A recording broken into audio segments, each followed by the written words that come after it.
Good day and welcome to my YouTube channel. My name is Tandokazi Dese and this is TK's Financial Corner, where we discuss everything finance. So if it's your first time on this channel, please do not forget to hit the subscribe button, notification bell, like the video, and also share it with your family. So please remember that anything that is said on this video does not constitute as a financial advice. If you are looking for financial advice, please speak to someone who is certified and is registered with the FSCA.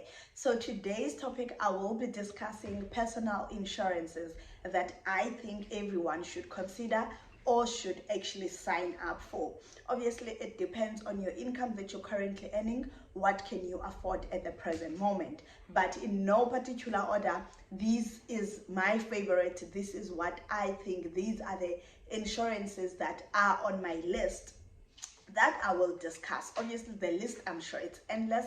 It doesn't end from these ones that I will discuss here. But my top insurance that I think all of us should have, or rather work on having, is a life insurance. So the reason why this one comes as a top one on my list, it's simply because that after you've passed away, life needs to continue, be it's for your kids, or it's for your parents, or for people who were financially dependent on you when you were working. So you passed away, they conduct the funeral, and then they are left behind. What they should do then, okay? So with the life insurance, what is nice about it is simply because once you passed away, if you still had a home that was on a bond, you were still paying. If you had a car that was still unpaid, if you had debt that was still unpaid, your life cover can be able to pay those things up. Imagine losing your children that you've left behind, and they are losing a home because you've passed away and the home was not yet paid up, and they, at the current moment, they are not earning any income. They are still minors, or they are still young adults who have not yet secured any employment. So I think this type of insurance should be a priority, should be number one in everyone's list, to make sure that one has this type of insurance. Then with this type of insurance as well, you can others, they come with these features, or you can add these features depending on the provider that you are signing up with. So your life insurance can come up with a disability cover in it. It can come up with critical illness cover in it.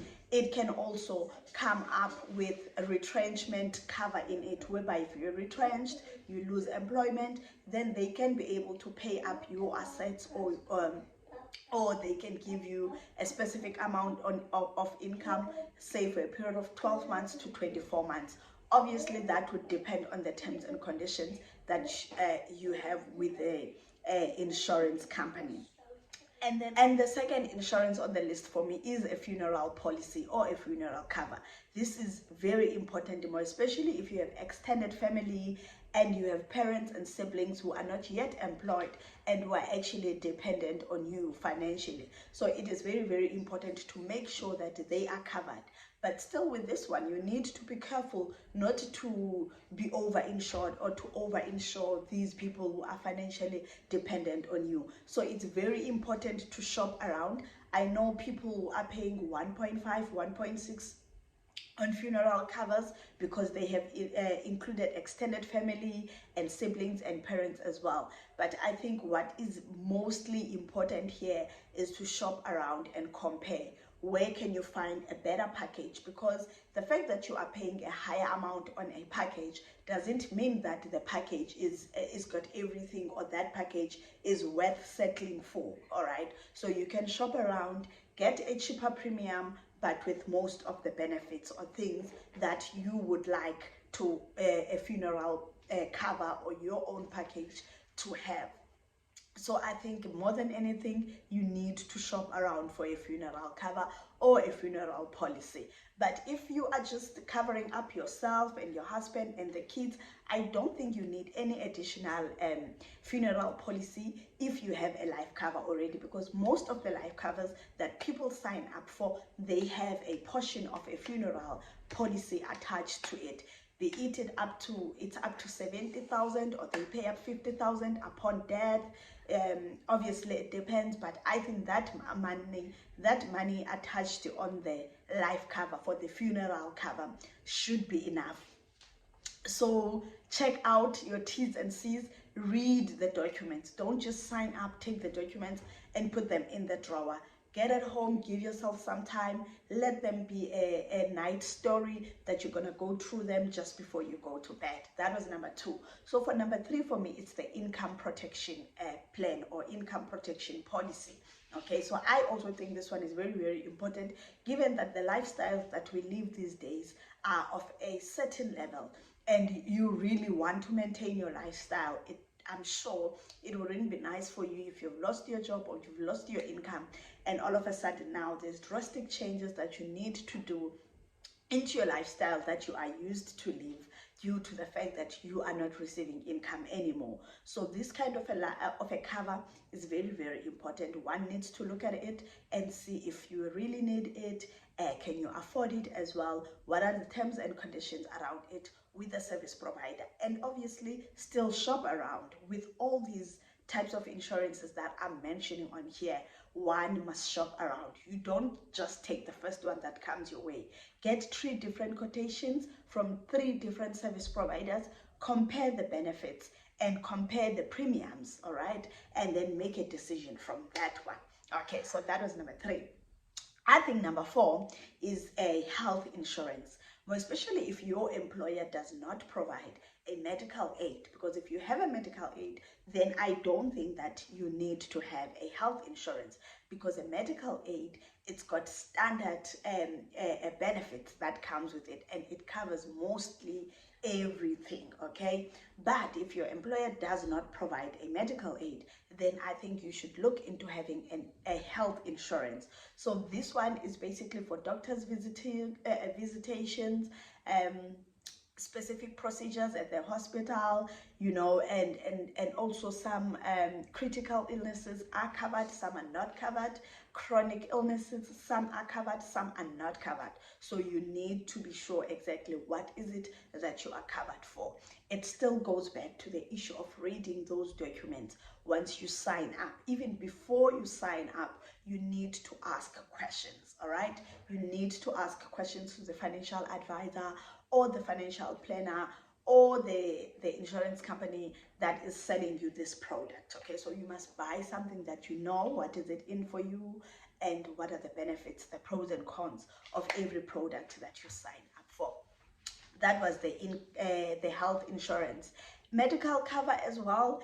If you need a medical cover and you see a need for it, then I think it's very important to have a medical. Another important insurance that one should look into is a medical cover. Now with medical cover, in most cases, there is a defined amount that they can pay up to, all right? And they specify the things that will be covered on that policy. So these are the things that you should look out for. And also, one of other important covers to have, I think it's a disability cover. You know, things happen that we did not plan for, and you find yourself in a situation whereby you are partially or temporarily disabled or permanently disabled. So with this type of a cover, they will be able to pay whether it's a lump sum or agreed monthly income that you will be able to receive so that you can continue living the lifestyle that you are used to. And also the last policy that I think one should have, it's critical illness, all right? So this one, I think it's for people who really know their health status, that they have health issues. And if you really have health issues, then I think this is a type of policy that you should look into it. Obviously, read the terms and conditions, what is in it for you, what are the benefits, all right? What critical illnesses that you will be covered for in case you experience those ones in your life. So please, I will still again say that it's very important to read those documents even before you sign for that policy.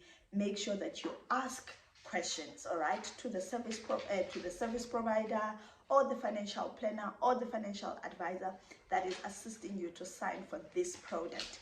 Make sure that you understand the product, you know what you are buying, all right? once again, thank you so much for tuning in. Please do not forget to subscribe, hit the notification bell so that you don't miss up on the next video. Like the video and also share it with your family. If this was your first time tuning in, thank you so much for subscribing to my channel. Once again, remember, none of the things that are said on this video constitute as a financial advice. If you are looking for financial advice, please speak to somebody who is certified and is registered with the FSCA. Thank you and good night.